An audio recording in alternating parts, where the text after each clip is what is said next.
Hey, how's everybody doing again today? Out here on some Garage Chronicles today. I thought I'd break out one of the first knives. Once I started getting back into shape, I really like to go hiking, and I needed me a knife to take hiking. We hit the trails out here quite a bit. I just felt, safer to have something on me in case something would ever happen. So started doing some research and come across Esee. This is an Esee 4. This is the original sheath, or I think that is the correct molly backing that came with it. But, here's the original sheath, the original clip plate to come with it. But let's just take this out of here and take a look at it. These knives are made in the USA. I think they're manufactured, heat treated by Rowan. Yeah, here's a look at her. Randall's Adventure Training and Equipment Group, Esee. And this is the 4 model. I wanted something that I could baton with and do a little bit of work outdoors, but nothing severely huge. It's going to just render me from being useless when I'm out there and it's too heavy.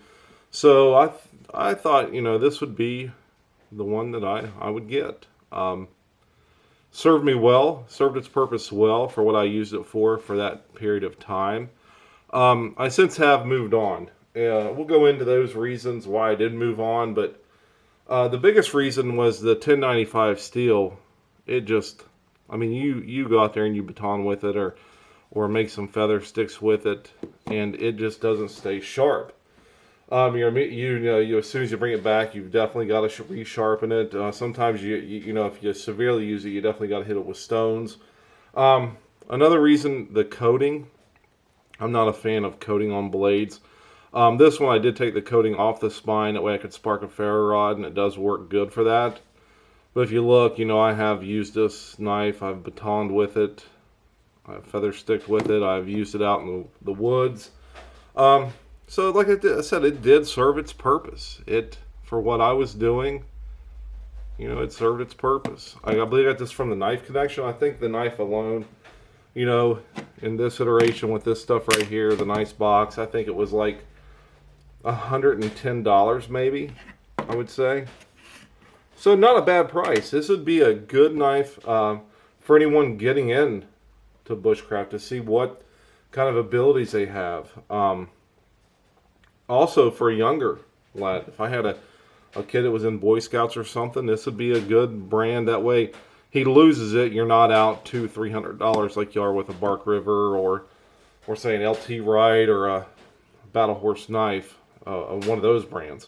Then, of course, I did the molly backing. I believe came with the knife, but I bought the aftermarket sheath. I believe from the Knife Connection as well. I think it was probably $25, but it's a lot better than the original that it came with.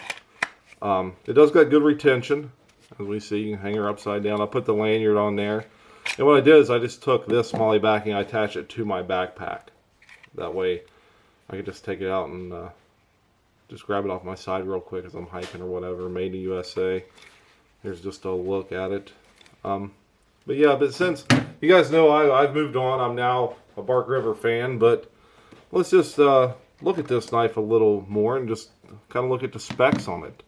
We'll start at the 5 here. The overall length of the knife, it goes all the way to 13 3/4 from 5, so it's 8 3/4 inches long. It's a fairly decent size. Cutting length, we'll start at the 8. And it goes all the way to the 12. So it's full, it's an Esee 4, so it's a 4-inch cutting length knife.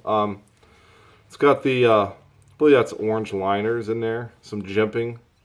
Does got the finger choil out towards the blade. I really like that feature on this knife. That way, if you're just using it for whatever, but if you really want to choke up, get some more pristine cutting, some pristine feather sticking, I like that feature on a knife. Definitely like it. Let's just compare it, though, to a couple of knives that you guys know I'm a fan of. We'll get the Bravo. We'll take it against the Bravo here. This is a Bravo. It is unused. If we look, it's just a Bravo has just the handle. When you pick it up and the handle fits so perfect. The only thing is you don't have the finger choil.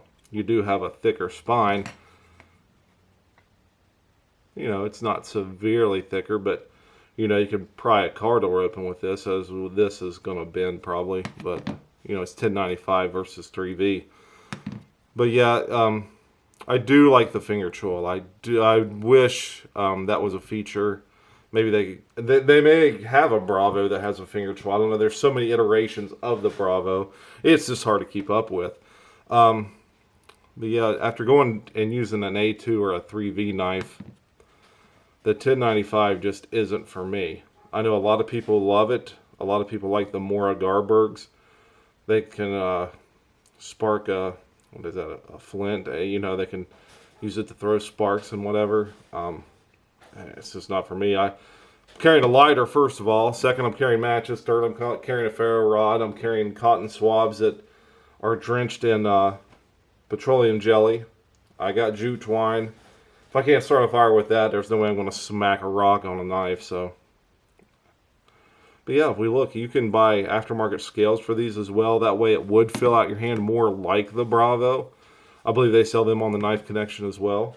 But yeah, this is a good entry-level knife, and I wouldn't feel bad about getting this for a young lad starting out, or maybe a Boy Scout or something like that. But let's compare it to my favorite. You know, to the A2 Gunny. You know, A2 Gunny, the cut and length, a little smaller, but you know, you can tell it's got the more rounded handle on it. You know, width-wise, they're very similar on the width, but the handle, you can't beat a Bark River handle. Comparing it to that flat, you know, this is just flat. Just totally flat, so it's definitely going to cause hot spots a lot quicker. But again, you got the finger choil, so you know. But yeah, this is just a small look at the SE4. You know, heavily, she's been used and abused, but you know, I try to keep an edge on her. You know, it'll last until you go out and baton and feather stick, and then you gotta hit it again. But you know, again, this knife is going to be half as much as less. You know, it's going to be, this knife right here is probably 270, where this knife right here out of the box is going to be probably 110, 120, I would say, somewhere in that area. So you're looking at way less than half as much as the Bravo 1.